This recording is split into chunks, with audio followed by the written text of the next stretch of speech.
sachant que le vieil homme a été crucifié avec lui. A été crucifié avec lui. Afin que le corps du péché fût détruit.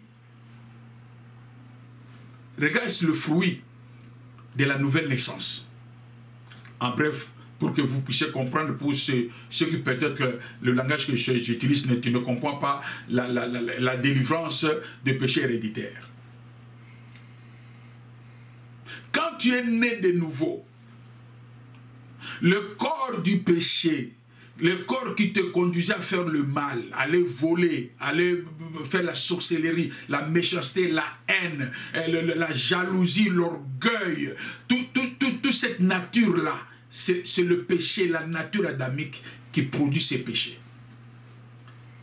Le jour où tu avais cru en Jésus, c'est pourquoi je reprends celui qui n'a pas encore donné son cœur à Jésus. Tu peux aller dans les églises et l'église pour chercher la délivrance, tu n'auras pas cette délivrance. Pourquoi? Parce que l'homme intérieur vit encore. Tant que cet homme vit encore, tu ne seras pas délivré. Pour que tu sois délivré, il faut que cet homme mort puisse mourir. Il faut que cet homme meure. Il faut que cet homme meure. Donc, si cet homme, l'homme intérieur, meurt, c'est à partir de ces moments-là. La mort de cet homme rend la puissance du péché en lui. Cette puissance devient réduite, devient impuissante pour te permettre de marcher dans la nouveauté des vies. C'est pourquoi la Bible dit que, sachant que le vieil homme a été crucifié avec lui, afin que le corps du péché fût détruit, pour que nous ne soyons plus esclaves du péché, car celui qui est mort est libre du péché. Car celui qui est mort est libéré du péché. Il est libre. Voilà, mes bien-aimés, le fruit. Cela veut dire que nous sommes libres au péché. Donc, quand je suis devenu libre au péché, cela veut dire que j'ai la capacité de dire non au péché. J'ai la capacité de prendre une décision en moi pour dire que ça, je ne le fais pas. Souvenons-nous, mes bien-aimés, l'apôtre Paul a dit quoi? Je sais que ce n'est pas bien, mais je le fais. Je sais que c'est bien, mais je ne le fais pas. C'est parce que dans moi, il y a une puissance qui m'empêche de faire le bien que je connais et de ne pas faire le mal que je ne veux pas. Donc, cette loi qui est là, c'est la loi de la nature du péché. Sans Jésus, que cela a été détruit. Donc là, c'est le quatrième point. Cinquième point, comme nous sommes libres au péché, automatiquement, nous sommes devenus les héritiers de Dieu. Les co-héritiers du Christ. Les héritiers de Dieu. Cela veut dire que nous avons droit à l'héritage. Premier héritage, c'est la vie éternelle. En dehors de la vie éternelle, nous avons la bénédiction, la prospérité, la délivrance. Tout ce qui encadre le salut fait partie de cet héritage. C'est pourquoi, comme tu es devenu enfant de Dieu, tu es devenu l'héritier. Donc, les promesses que Dieu avait données à Abraham et à sa descendance, toi aussi, tu fais partie, ce que déclare la Bible. C'est parce que, en toi, tu as changé la nature. La nature, Dieu a opéré un miracle. Tu as quitté les ténèbres et tu es passé à la lumière. Tu as quitté la mort, tu es passé à la vie. Maintenant, tu deviens un héritier.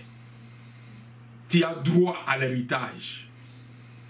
La vie éternelle, la bénédiction, la prospérité, la délivrance, tout ce que nous avons besoin, mes bien-aimés, tout ce que Dieu a créé sur la terre, toi tu fais partie de ces héritiers et tu as droit à cet héritage. Mes bien-aimés dans le Seigneur, cela est très important.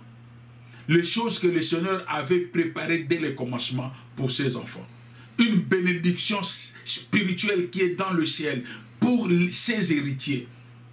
Comme tu es devenu enfant de Dieu, l'héritage t'appartient.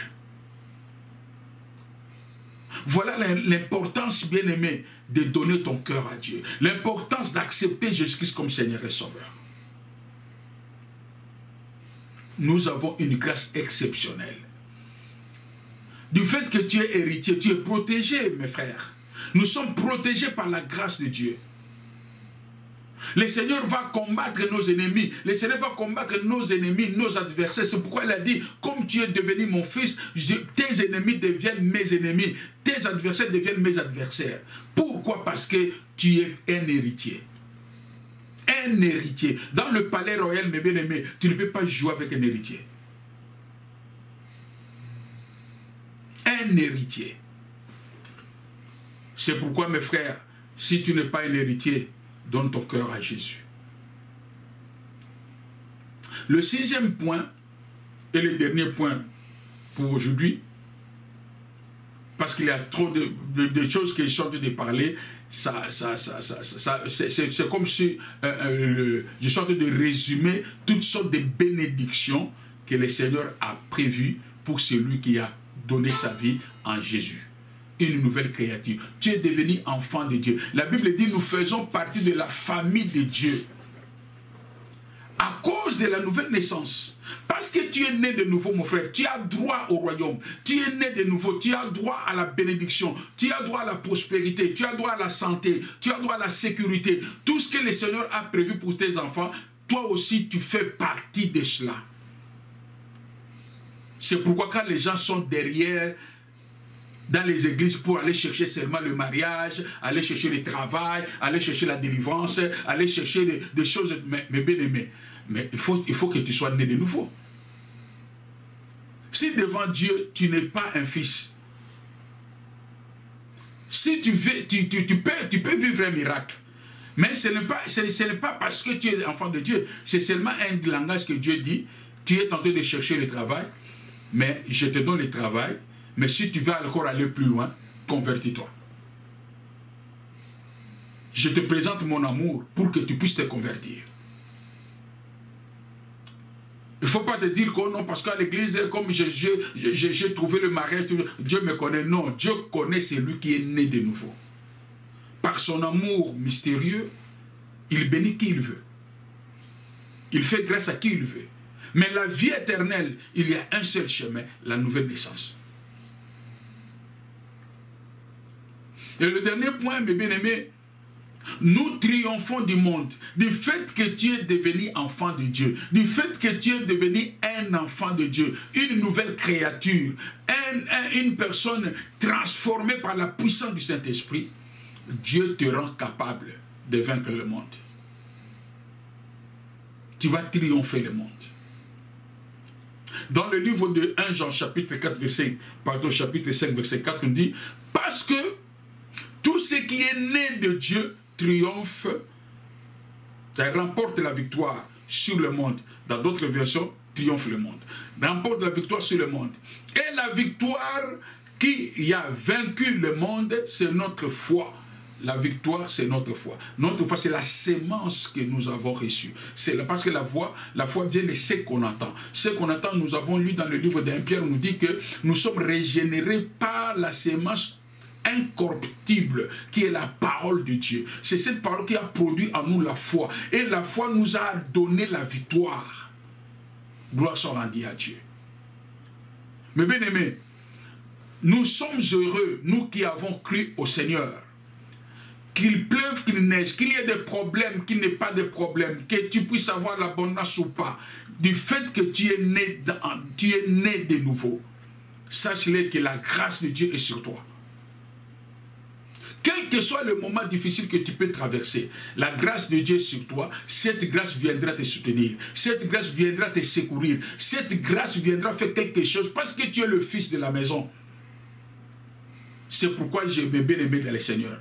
J'invite quelqu'un pour te dire, si tu n'as pas donné ton cœur à Dieu, voici l'intérêt que nous avons dans le Seigneur, les fruits que nous venons de partager, parce que nous sommes nés de nouveau. N'est-ce pas? Tu peux peut-être avoir des projets pour ton fils. ces projets sont encore dans ta tête. Tant que le fils n'est pas né, le projet reste dans ta tête. Une fois le fils est né, tu commences maintenant à réaliser ces projets. Parce qu'il est là, parce qu'il vit. Les promesses que Dieu nous a données, mais bien aimé, ces promesses pour certaines personnes restent encore dans la tête de Dieu, dans l'esprit de Dieu. Mais pour que cela puisse se réaliser, il faut que tu sois né de nouveau.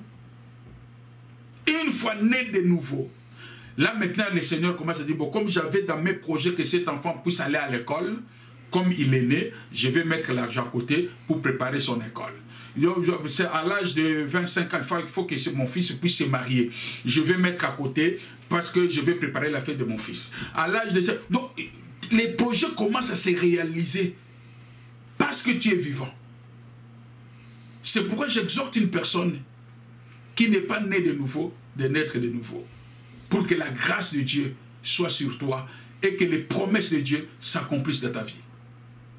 Celui qui est dans le Seigneur, mais bien aimé, même si tu traverses les moments difficiles, mais et que tu as ta conscience, tu sais que je suis enfant de Dieu, Dieu ne t'abandonnera jamais. Tu es son fils. Tu es ta fille. Tu es sa fille, pardon. Dieu ne t'abandonnera jamais. Il est toujours là. Jésus-Christ dit, je suis avec vous jusqu'à la fin du monde. Il est toujours là, à tes côtés. Même si tu ne sens rien, même si tu n'écoutes rien, mais tu es enfant de Dieu, sache-le que ton Dieu voit. Et à autant convenable, il viendrait te soutenir. C'est pourquoi, mes frères et sœurs, ce qui est important dans la vie d'un homme, ce qui est important dans la vie d'un homme, il faut que tu puisses arriver à donner ton cœur à Dieu. Voilà, mes bien-aimés, c'est ici que je veux clôturer ce soir. Ma prière est que le Seigneur puisse t'aider pour que tu sois né de nouveau. Que le Saint-Esprit puisse visiter ton cœur. Que le Saint-Esprit puisse visiter ton cœur, mon frère, ma soeur. Toi qui n'es pas encore né de nouveau, que le Saint-Esprit, l'amour de Dieu, puisse te visiter. Que l'amour de Dieu puisse te convaincre. Parce que la Bible me dit, personne ne peut venir à moi si le Père ne l'attire. Oh, que l'amour de Dieu puisse attirer toi qui n'as pas donné ton cœur à Dieu. Ma prière que Dieu te visite. Ma prière que Dieu te touche. Ma prière que Dieu fasse de toi ce miracle surnaturel.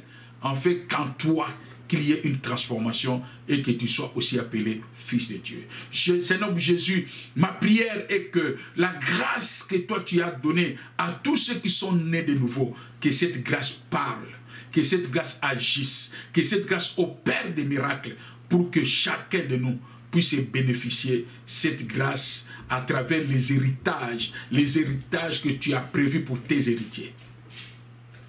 Que la bénédiction de Dieu soit le partage de chacun, par le nom de Jésus-Christ, qui est le Seigneur et Sauveur. Que je prie ainsi. Amen. Que Dieu vous bénisse.